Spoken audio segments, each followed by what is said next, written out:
What is going on, everybody? And welcome back to a new Euro 2020 fantasy football video.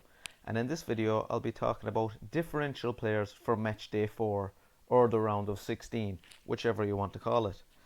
Now I'll be making lots of more videos. I'll be making videos for my draft and my final team selections for the round of 16. I may also do a predicted lineup video. So don't forget to subscribe to see all of these videos. I've already made videos on players to target and players to avoid, so go check them out. Okay, let's get straight into it, guys. So I've picked out a few players that are differential and are low ownership for match day 4 and the round of 16. So the first player that I have picked is Sarabia for Spain. Now he's only selected by 3% of teams. He's 16 points overall and he only costs 6.5 million. He's down as a midfielder in the game, but he plays in a more advanced role. He plays on the wing for Spain. He didn't start the first two Euro 2020 games. He only started the final game against Slovakia and he got 1 goal and 2 assists. He's now expected to start for Spain, and with a 6.5 million price tag, it's a great bargain here. And their fixture is against Croatia, and Sarabia can perform like he did in the last game once again. Now the second player that I have picked as a differential is the Netherlands left back. It's Patrick van Aanholt. Now no one expected him to start the tournament at left back or left wing back. He actually has 3 clean sheets in 3 games. Netherlands only have 2, but Van Aanholt was subbed off before Ukraine scored, so he actually has 3 clean sheets. You could possibly double up on the Netherlands defence with Dumfries and Van Aanholt, 2 attacking left wing back and right wing backs. A great differential here, and the fixture is Czech Republic, which is a great fixture. Next up is a Sweden midfielder, Kulusevski. Now Sweden play Ukraine. Kulusevski has only played 35 minutes in the tournament.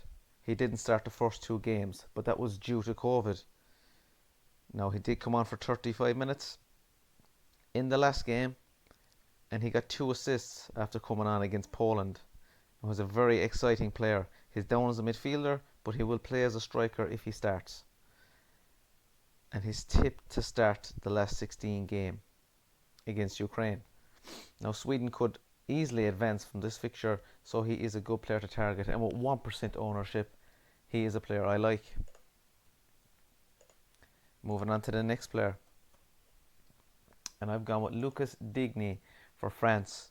Now he's only selected by 1% of teams, and this low ownership is probably because Lucas Hernandez is the preferred left back for France. Now France play Switzerland this game, and France are expected to go through. But Lucas Hernandez came off with a knock against Portugal, and Digne replaced him. Digne has played 96 minutes in the tournament so far, so he has got lots of minutes. If we get news that Hernandez is injured, Digne will definitely be a good differential. Next up is Poulsen, the Swedish goalie. Now Sweden play Ukraine in match day 4. He's only selected by 5% of teams, and he currently has 16 points so far. He has 2 clean sheets in 3 games from the group stages. He has 10 saves made. His 15 claims made so far. It's the highest by any goalkeeper so far. And you'd have to fancy Sweden getting another clean sheet here. They've been very well defensively organised, and Poulsen is a great bargain for 5.1 million. Next up is Poulsen for Denmark. Now he's only selected by 2% of teams. He's 16 points so far, and he's 8.2 million. Of course, Denmark play Wales in match day 4. Poulsen has 2 goals in 3 games, and he has 1 penalty earned in the group stage, so he's been very active up front for Denmark. He's coming up against a Wales defence that he will fancy his chances against. Poulsen will be Denmark's biggest goal threat.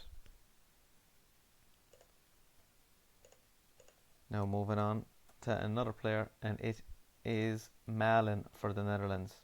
Of course, they play Czech Republic in match day 4. He's only selected by 3% of teams and just cost 6 million. He has 2 assists to his name so far, and he's created 4 big chances. He should start up top with Depay. So great bargain here.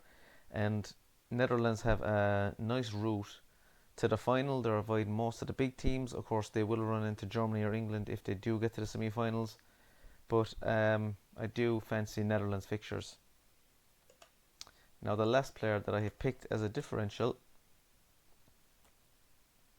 it is Gareth Bale.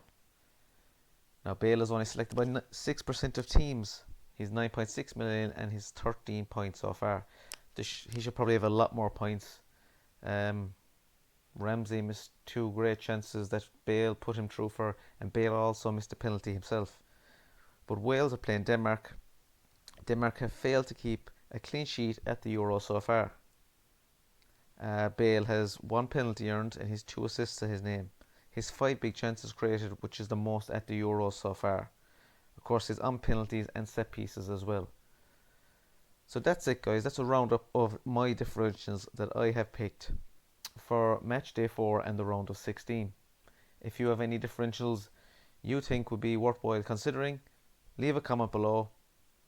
If you like this video, hit that subscribe button, hit that like button, and I'll be back with lots of more Euro 2020 content. Have a great day.